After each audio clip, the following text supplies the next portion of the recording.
All right, we are live. Welcome to another episode of Live with Marcel and Kilani. And today we have a very special guest.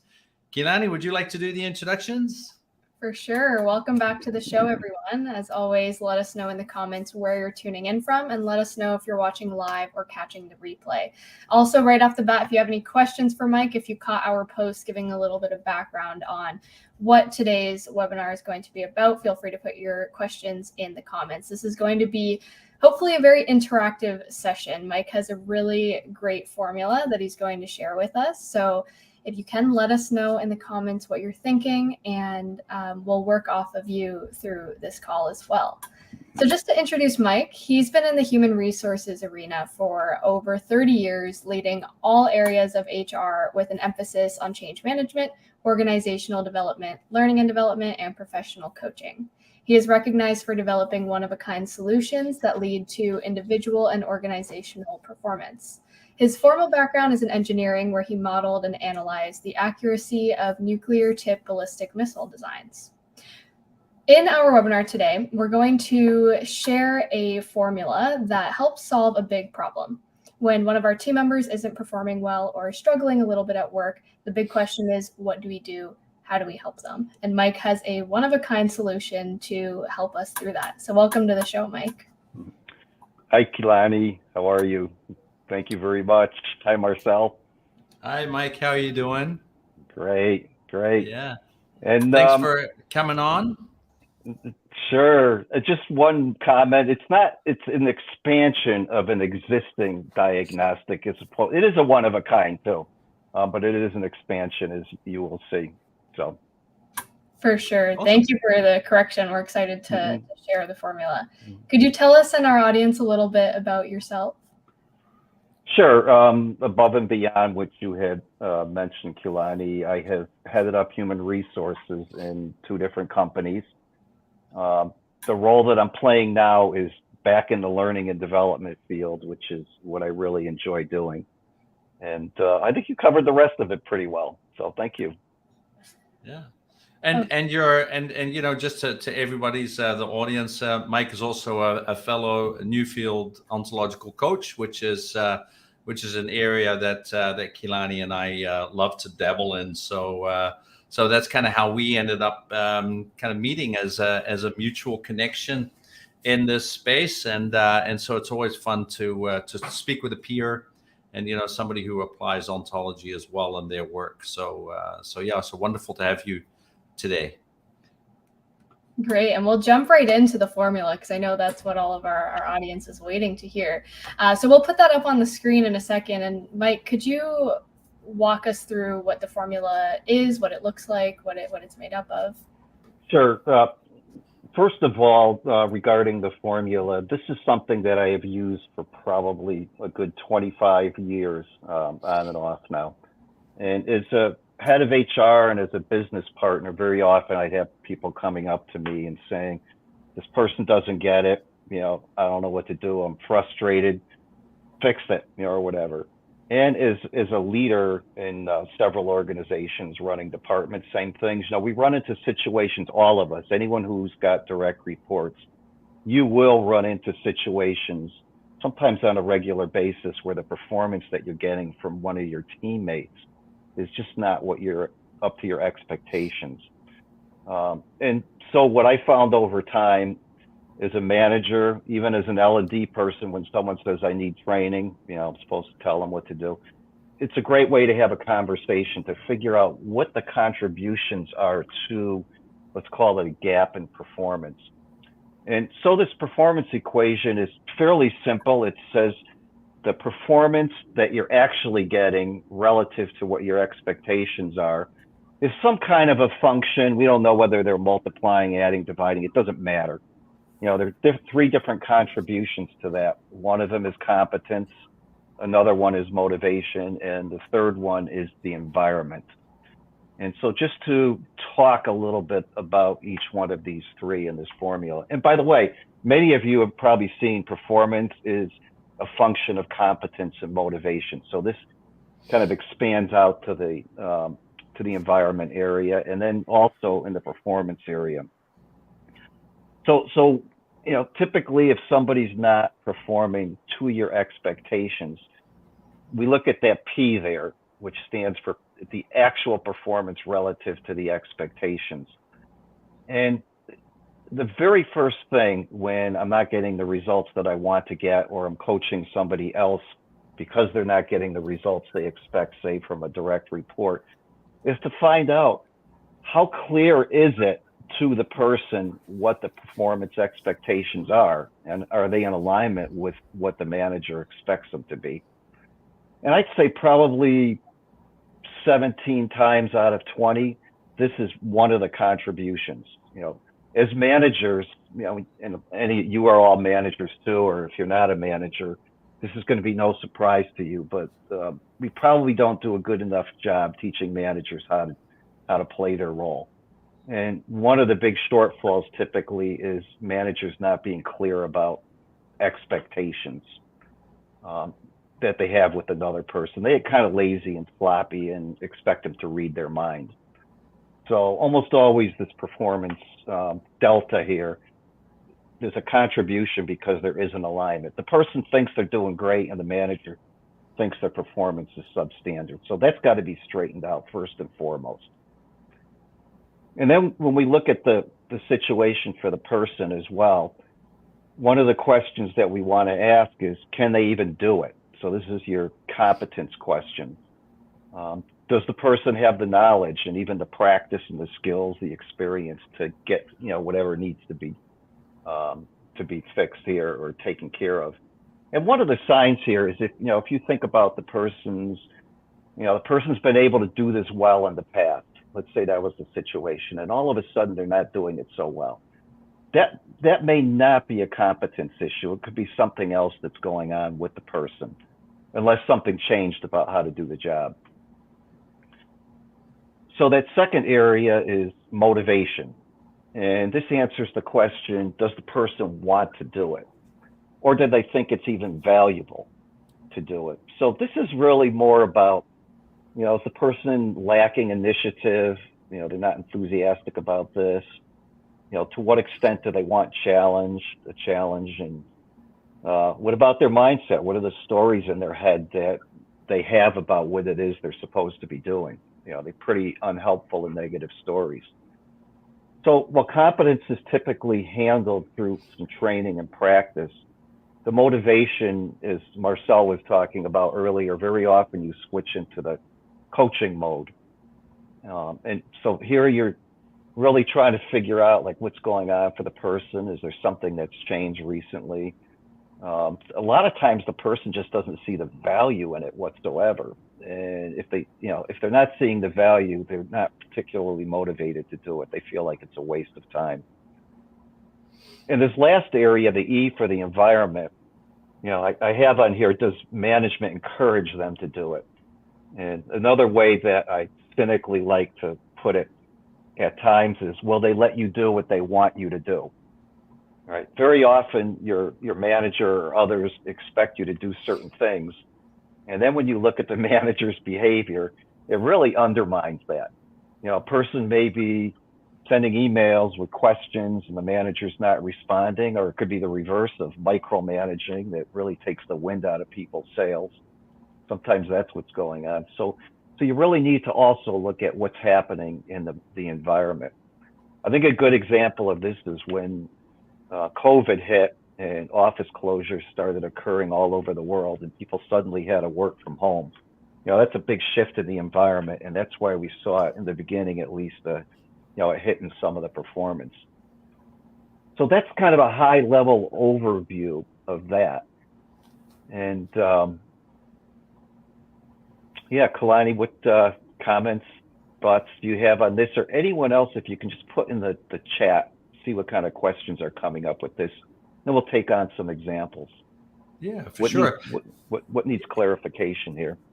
Yeah, and if I also kind of may kind of add to that as well is, one thing I really like about this formula, right, is because Kilani and I, we have a lot of conversations, and I'm sure you do too, Mike. With regards to managers, and managers are always like, how do I motivate my people? and it's a really interesting. I'm just going to get rid of this image for a second. Here we go. So, that's always a big question, right? Is how do I motivate my people? And I think what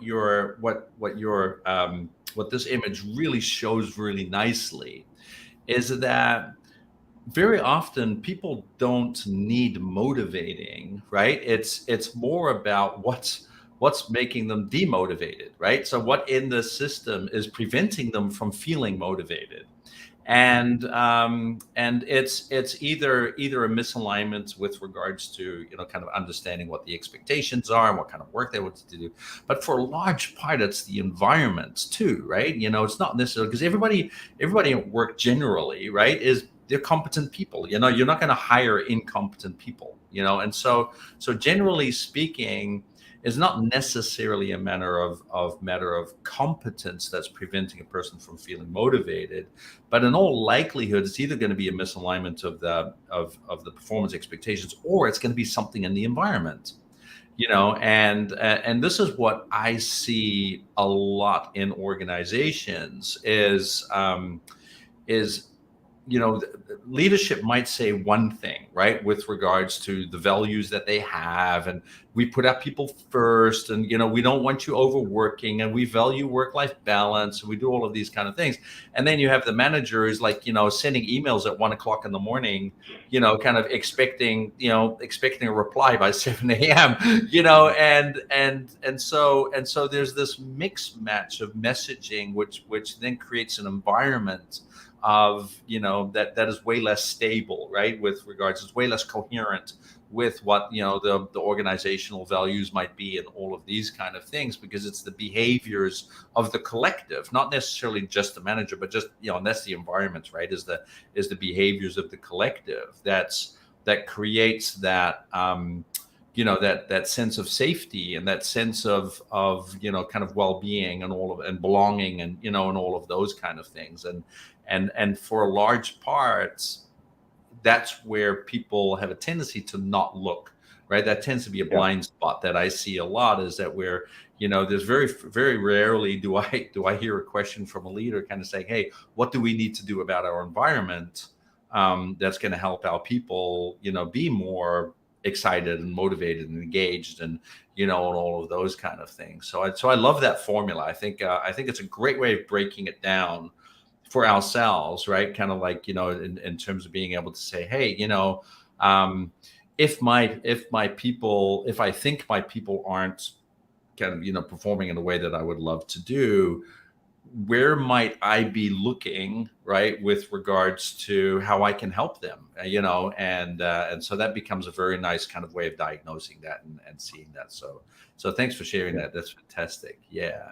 There's another aspect to that, Marcel. I think that it's a really good point on that. Both you and Kilani are graduates of Newfield coaching, and maybe I'll even leave it to you to talk about this. If, let's say, and this happens a lot, probably you hear this in coaching, and I hear it a lot when I do this, where I'm talking with the manager, and the manager will say, I don't think this person can make it, or whatever. I had them. We all, part of the human condition is we have stories about ourselves, about others, about what we're here to do, about our environment. It's just part of the human condition, creating these stories. And if you run across a manager that is writing someone off, or just thinking they're not going to make it, how's that going to play out just from your training? Yeah, absolutely. And of course, then we get into a whole story around biases, get around, framing kind of our realities, language, right? Body, emotion, and language, which is of course a big ontological, kind of piece. So what kind of body are you wearing, when you believe that, somebody isn't going to be able to cut it, right? How do you show up every day, in the office towards that person? What kind of environment are you then creating based on that, kind of energy that you're projecting if you don't believe in your people, right? And then that, of course, creates this vicious cycle of proving yourself right, because that person is not going to feel comfortable in that environment. So they're not going to perform in the way that they're supposed to. And then you prove yourself right by saying, see, I told you this person was incompetent. Exactly. I'm right. it happens in autopilot mode. It's one of these things where, your managers, should be asking, what's it like to work for me? Yeah. Sometimes it's kind of scary. Like? Yeah, exactly. Would I like to work for me? Yeah, that's right. Would I go to work every single day, feeling really excited, and something I do with my leaders too is just to break the bias, is to always say, when we have a certain opinion about anything really, right, is do we spend our time trying to prove ourselves right, or do we spend our time trying to prove ourselves wrong? And if we spend all of our time trying to prove ourselves right, chances are we're operating within that bias, right? And that's what feeds into that environment. But if you have a leader who's willing to prove themselves wrong and say, or if they have an opinion about an employee and say, okay, let's prove me wrong, let's find something in this person that I'm not able to see, right? Then that already creates a different environment. Yeah. So I mean, think about it. Go ahead, Kilani. You go ahead, and then I'll go. Oh, that's okay. I was just gonna say, speaking of stories, I think that the formula is a great way to take the bias and the story out of it. Oftentimes, we hear people say, "So and so isn't performing well," and that's all the story that's available to them, right? Because from their perspective, all they see is they're not hitting the mark, right? And I think what's so great about this formula is it gives us a deeper dive into 3 huge components. And I'm sure there are many subcomponents to each of those that play a role in why someone isn't performing. So it gives you a cheat sheet almost into going around the story. Yeah. And I can even see that expanding into self-diagnosis. Right, like with regards to I'm an employee, for example, because every manager also reports to somebody else, right? And I'm not performing, right? Because how often don't we hear that, where people actually feel incompetent, in their work, and they can use that to diagnose themselves as well and say, okay, am I actually hitting the mark? Am I hitting my KPIs? Am I doing, kind of the job I'm supposed to be doing from a performance expectation standpoint? Yes, I am. Great. How about my competence level? Like, it's like, where am I on this competency level? Where can I improve, and what could I potentially do, in that competency level? Motivation. Where am I in motivation? And what am I doing to contribute to the environment? Right. So there can be a great self-diagnosing potential here as well, where people can potentially lift themselves out of that funk of simply thinking to themselves, I'm not enough, or I'm not performing well enough. Yeah, and just adding one other minor thing on that, if you say, I've got all my KPIs, maybe it's time to check with your manager and make sure, are these still the most important ones, given how the environment continually changes? Because it may have changed, and it may not have been communicated to you. One of the things I think about is that all of us, whether you have direct reports or not, but even more importantly, if you do have direct reports, our job is to bring out the best in those around us, period. And so one of the things that I've done, and I've been doing this for years, and to me, it's just fantastic to do it, is when I enter a new team or am heading up a new team, I do a real simple team exercise where I have everybody prior to the gathering put together a top 5 to 10 list of what are those things that put the wind in my sails, and then a top 10 list of, top 5 to 10 list of what takes the wind out of my sails. And then I add another question on there, which is, what else is important to know about me?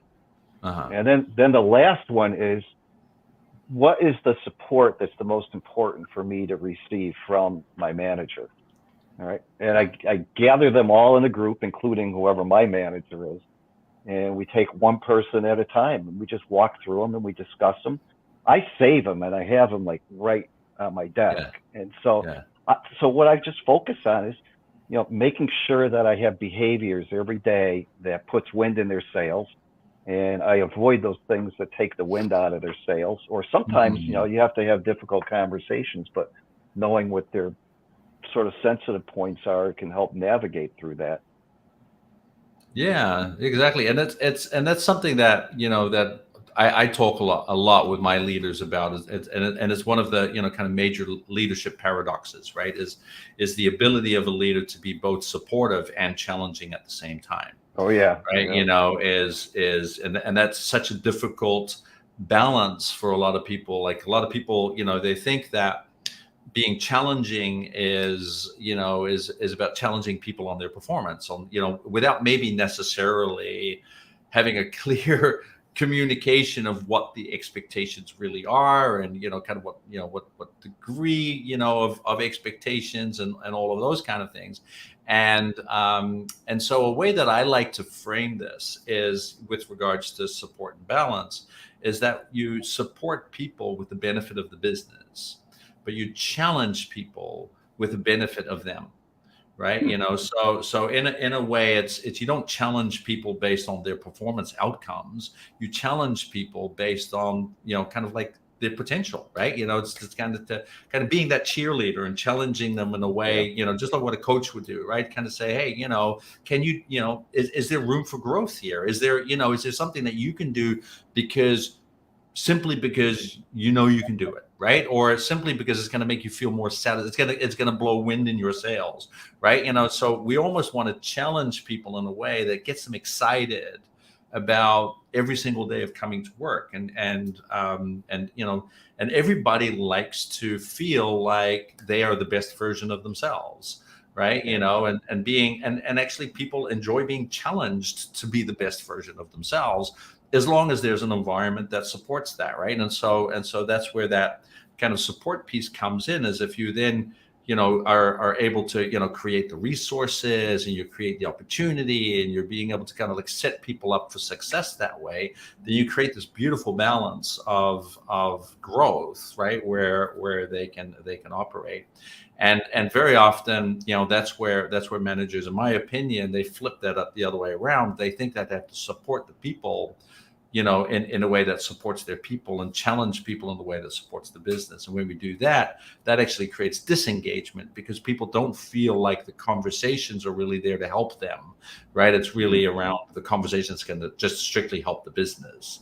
And it takes the human element out of that equation. And that's, that becomes that creates an environment, that can be quite sterile, right? And lack of empathy, and all of those kind of things. So, and I find that really an interesting conversation. It's something that, a number of, kind of my leaders have been, kind of playing with and working on. And it's really interesting. And a lot of that plays into this formula, right? With regards to, the performance, competence, motivation, and environment. Yeah. So it's amazing how simple framing of these things can make such a big difference, right? With regards to kind of how we like to operate, in our work and stuff like that. So yeah, and that's something I work with. Yeah, and I think what we're really starting to see here is how this formula doesn't just help the person who's struggling, but it helps the leaders and the managers assess themselves and help them show up as a better leader as well. So it just kind of creates this whole unification of everyone. And what I think would be really cool is if maybe we can put the formula back on the screen and kind of run through an example situation of how a leader would use this formula to help someone who's struggling. And if we have anyone on live who's willing to share, if you maybe want to give us an example without mentioning names, and of course keeping things confidential, but very vaguely a situation where this could have come in handy, and maybe we can walk through how this could work. And if we don't get anything right away, Mike, if maybe you want to share a sample situation or a made up situation and walk through that. Sure. Yeah, it'd be great if somebody here in the audience has a situation to come up and just talk your way through this. And Marcel, to your point, Marcel, it takes two to tango here. And to Kilani, what you had said, it's a back and forth between both. Nobody's isolated by themselves. Mm-hmm. Yeah, for sure. So go ahead. Yeah. Let's see if the audience types in it. Sometimes it takes a little while too for Oh, right. comments Yeah. to come Yeah. through. Yeah. So just because of the Well, broadcast and things like that. yeah. And if you just want to if you've got an idea in your head, just raise your hand or say, I'll go, and you can just talk it through. Yeah. And while you're typing that in, that bottom half of that slide contains some questions that you might ask very often yourself on this when you see a performance gap from your expectations to how the other person is performing. Yeah. And what is really interesting with this formula, and I actually just recently had a senior leader who was recently hired into a tech firm, and he has no tech background, and but he's an amazing people leader, and so he was actually brought into the company because the CEO felt that that there are too many kind of like tech oriented people, and so they want to kind of just shake the tree a little bit, broaden that out, and bring other conversations into kind of the environment, right? And what's really interesting is the reason why I got hired as his coach is he was struggling a lot with imposter syndrome because he felt that he was he didn't have the competence as a leader because he doesn't have that same technical background as a lot of his colleagues. And so when his colleagues would be going into that kind of technical jargon, he'd be lost. And that really, kind of played at his self-confidence, as where, if he were in his, previous industry, he would have been, of course, wonderfully competent, right? If you deal with a leader like that, for example, who is maybe struggling with a little bit of imposter syndrome, in that sense, because they don't feel competent, how would you approach that, Mike? Yeah, so let's just follow through on this. I guess the first question that I'd like to know is that person reports to the CEO. Is that correct? Yeah, that's right. He's a C-suite. Yeah. Yeah, so to me, one of the first conversations that needs to occur is an assessment from the CEO. Like, how's this person doing? For that, what kind of support have you been giving the person? Now you can get at some of the E things. Yeah, The they actually environmental things.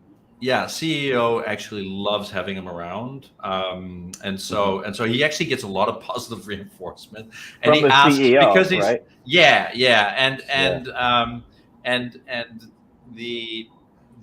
something that the CEO likes is the fact that he actually doesn't know, because he's literally naturally curious, right? And so he Yeah. asks great questions, and and that's exactly why the CEO wants them, to a point where recently the CEO had to travel on personal business and actually asked him to take the helm, rather than kind of the technical counterparts that have been there for decades, right? Yeah. And so there's definitely a lot of that positive reinforcement that's coming from kind of but just he himself just has this is kind of stuck on that I'm incompetent because I don't know the Right. that technical space. Yeah. So I think, Marcel, what I would be curious, if I wanted to sort of zero in on one thing and see if it's rich territory for exploration. This individual came in there, is working with these technical leaders.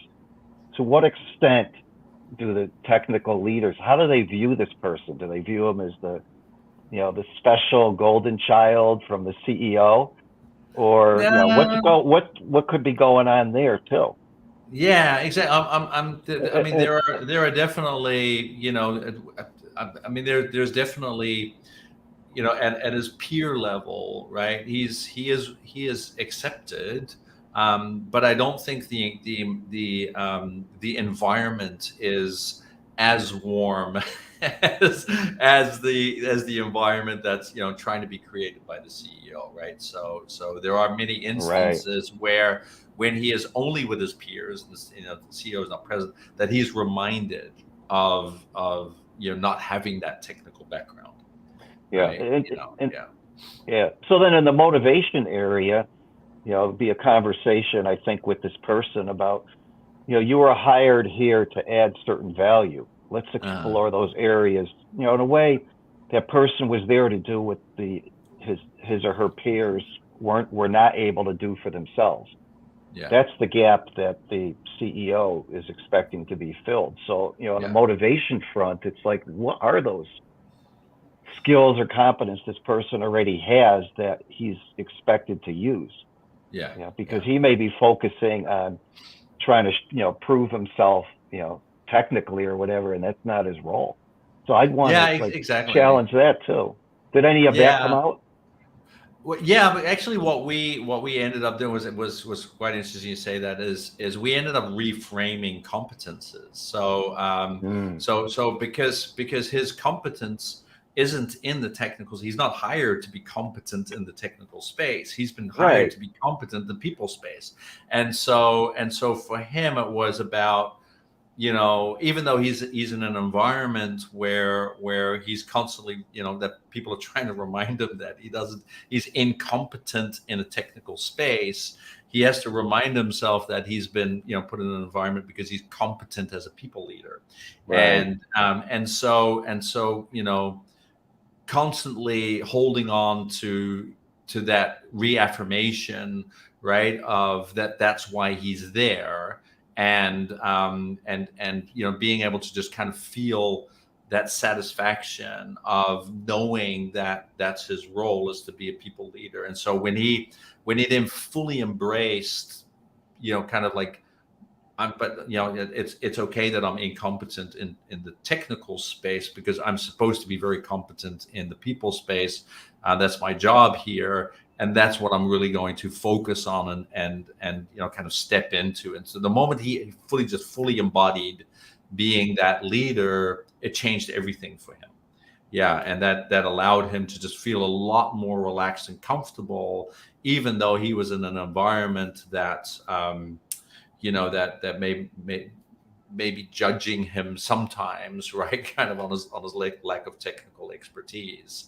Yeah. And but it's interesting how you know how sometimes just self assessments, self judgments can really kind of challenge our kind of feeling of competence and incompetence, right? Because we start telling ourselves these stories of it's like, I'm not, I Yeah. can't do the job. Unhelpful. Yeah.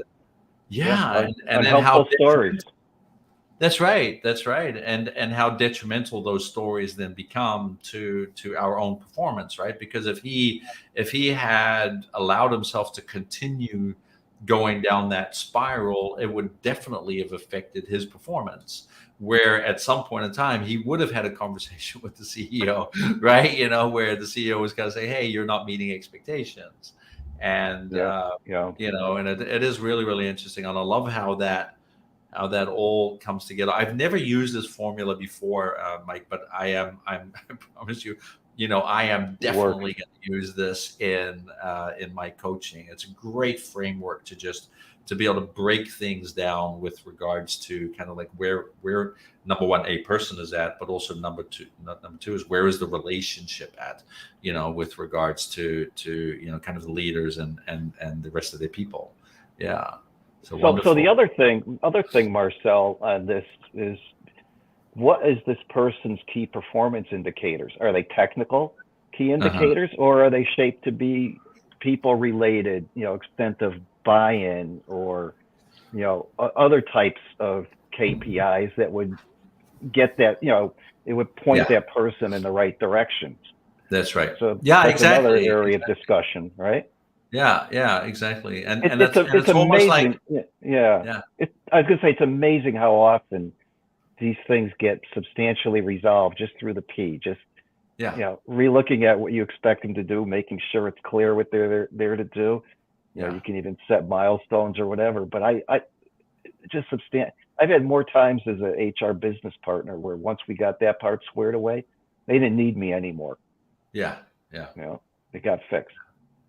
Yeah, exactly. And it's and it kind of reminds me of you know, the framework around you know, requests, promises, and expectations, right? You know, is that in a way a KPI is nothing more than a request, right? And that the organization or the manager has, and we know that the clearer our request, the clearer our ask is, right? The more the clearer the promise is going to be, and the more likelihood that those expectations are going to be met.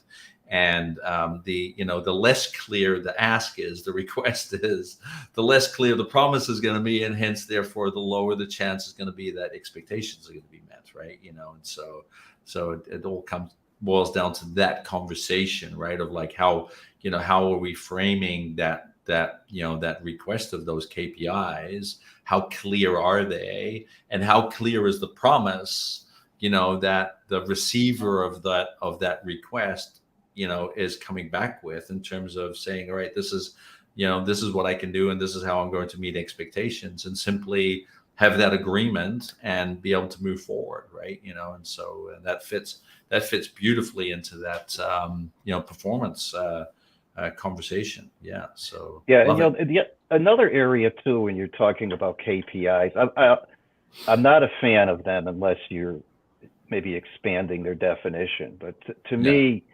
if you're going to set a performance goal, performance result, performance behavior, whatever it is, there's sort of certain key elements. One is the person has to be clear about what's the situation now.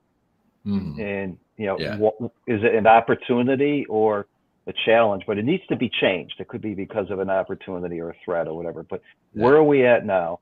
And then the second thing in the conversation is, where do we want to be? And I like to use the words conditions of satisfaction. Give me a list of the conditions that if they're met, you will be satisfied that this was done how you want. That's a lot easier than just they give me goal. Right? That's conditions, it helps make it easier.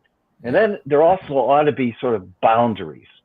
You know, like, you know, this is what we're talking about. This is not what we're talking about. In other words, you know, you could think about, this is only to be applied for this piece, not the whole thing, or for this group and not the whole group. You know, doing all of that. So it's like, you know, to me, the top things are where we're at now, where you want to be, and what are any sort of boundaries, no-fly zones, however you want to look at that. And then if the person is not real good at, you know, not real confident and they're still learning, I'll send them back and say, think about the steps that you would take. All right. And then come meet me. You know, when can we meet again? 2 days, 3 days, whatever. And then now it's their idea on how to get there. So they'll feel more empowered. And what a micromanager does is he skips those first 3 parts and just says, I'll give you these 2 steps now. Come back to me when you need more. But I don't even say come back to me. You have to keep coming back and coming back. But if you can sort of frame it out properly, it needs a lot. The person is able to make more decisions on their own. Following that path to get there. Yeah, absolutely. And I think a lot of that, again, comes back to language, right? You know, is having a clear understanding that, and I love how, you know, how you frame, you know, instead of saying expectations, say having conditions of satisfaction. And what's really interesting when we hear language like the word should, have to, all of these kind of things, right? That's basically expectation language, right? And so when a manager says, listen, this person should be doing that, and then, you know, a great question is to ask, well, what are your conditions of satisfaction? You know, and how have you laid them out?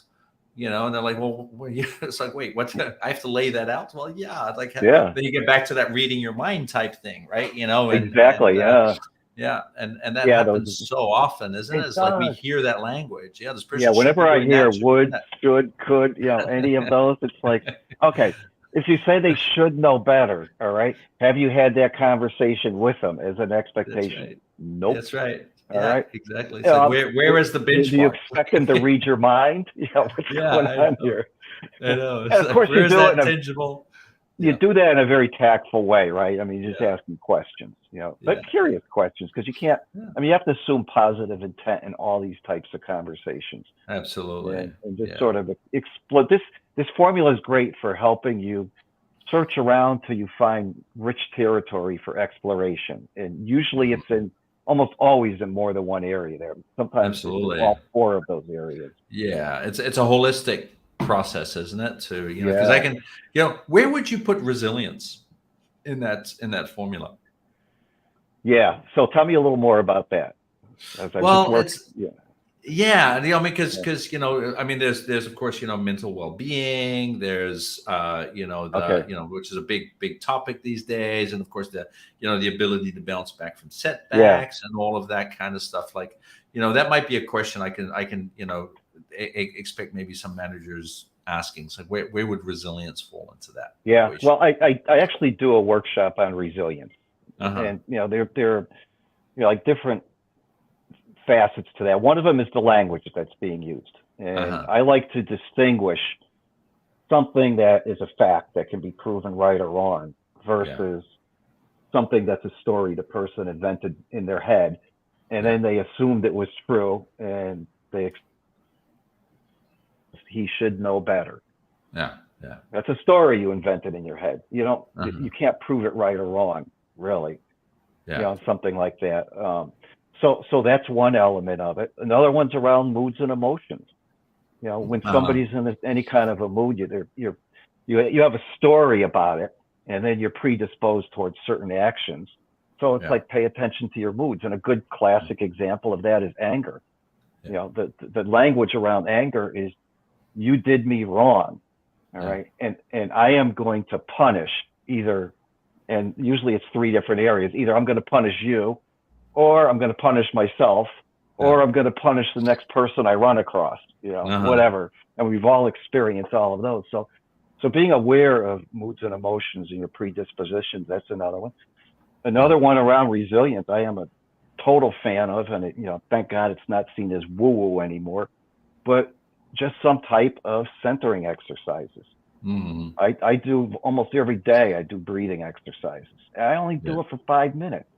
Yeah. And it's amazing. I mean, biologically, you'll notice over a few months your heart rate's going down. You're not reacting as strongly when you get triggered. All right. You recover a lot faster. There's no substitute for that meditation. Yeah. It's absolutely huge.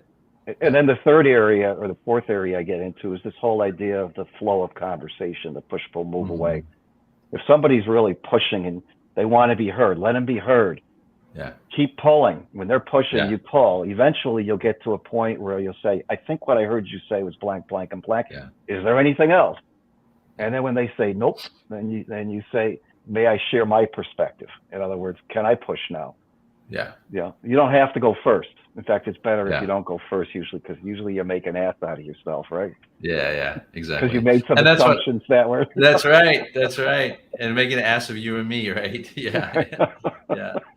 We and we use that, of course, in the 5 energies, right? We talk about for resilience, that determined, the determined and inviting, right? You're inviting them to to just come with whatever it is, and then you allow that flow of energy to happen in a very Tai Chi kind of way, right? So I wholeheartedly buy into everything that you're saying, my friend. Yeah, it's totally the same stuff that we use. Absolutely. So I think that's pretty much, we're at the top of the episode, right, Kilani? Yep. Yeah, we're right towards the end. We had a good 45-minute conversation there, and so much value. I know we could probably talk for hours. Yeah, for sure. I mean, there's so much on this topic alone, and then considering our new field backgrounds, 3 of us too, there's a lot that we could cover. And Mike and I explored that too while we were coming up with topics for. We did, yeah. But there's a lot of very much commonality, and the work that you're doing, I'm a real fan of, and right in alignment with it. Yeah, I mean it's all born from that whole kind of that same kind of new field esque space. Yeah, and beyond that, and beyond, that's right. It's just expanded, right? Yeah, and you're doing the same, and we're doing the same. Yeah, it's wonderful. That's amazing how that foundation of ontology can really kind of just spark so much amazing work. Yeah. So Kilani, do you have any closing questions for Mike? Just one last question. I mean, first of all, thank you for sharing all of your wisdom and this amazing tool as well for people to use. Just last question, where can people connect with you? Sure. Probably the easiest way is on LinkedIn. Okay. And if you just type in Mike Grabarek, my name, I think in the entire world, there are like 5 of us. And I think 2 of them are just the same, but you'll see the same picture of me that was in on the advertisement. So I'm the one it says in the greater Hartford area. I'll also list it in the comments here so people can connect with you easier. Yeah. Yeah. Let's pop that in there so then people can. And also, if people want a copy of the image, is it okay for us to share it? Send a PowerPoint because it's got the speaker notes in there too. Okay. All right. Yeah. Perfect. Yeah. All right. So that'd be the way. Yeah. That's free to share with. If we can get more people having better conversations around performance, I'm so happy about that. Yeah, for sure. Let me see what we can do with regards to sharing that, or maybe I can, because it's always good if we can throw it straight into the comments. Because I have the. Let me see if I can have the Dropbox link. Maybe I can do that. Oh yeah, that's a good way. Yeah, just send a Dropbox link on that. Let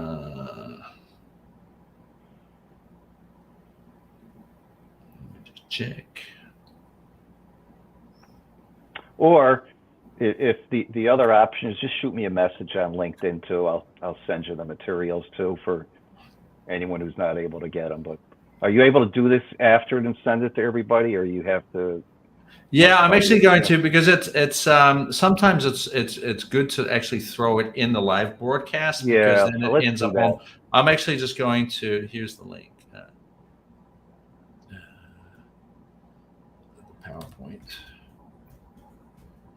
Yeah, it is best to have the whole document, so then you're not recreating anything from scratch. And there we go, and then this way people can just download it straight away, and then they can use it in whatever way they want. And please, when you use it, give Mike some credit.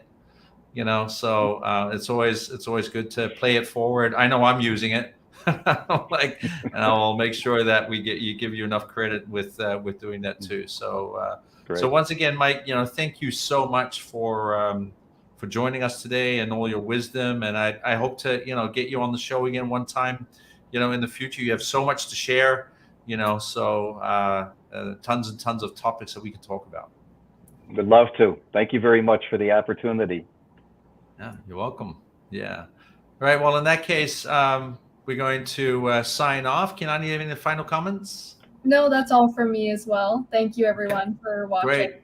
Fantastic. Well, thank you, everybody, for watching. And remember, you can watch this. The broadcast will be rebroadcast. You can also watch it on YouTube. You can watch it on LinkedIn. You can watch it on Facebook. You can watch it pretty much everywhere. And it stays around for a while. So and feel free to still make comments, even though it might be, the broadcast might be over, because then we can always follow up with you and get you in touch with Mike, and so on and so on. All right. Thank you, everybody, for coming, and see you next time. See you. Bye. Okay. Bye.